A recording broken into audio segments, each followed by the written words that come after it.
Kepala Badan Karantina Ikan Pengendalian Mutu dan Keamanan Hasil Perikanan Kota Palembang, Sugeng Prayogo, saat ditemui menjelaskan, dari data pihaknya transaksi pengiriman ikan yang dijual secara online di Palembang pada tahun 2018 mencapai 46% dari total karantina yang ada di triwulan pertama tahun 2018 sebesar 3.099 pengiriman.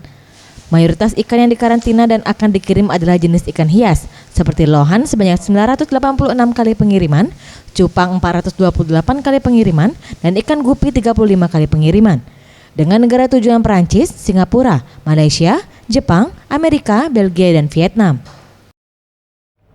Untuk yang online shop ini juga cukup signifikan untuk frekuensinya karena hampir 46% dari bulan Januari sampai dengan bulan Maret ini sudah triwulan pertama ini 46% pengiriman dari online shop.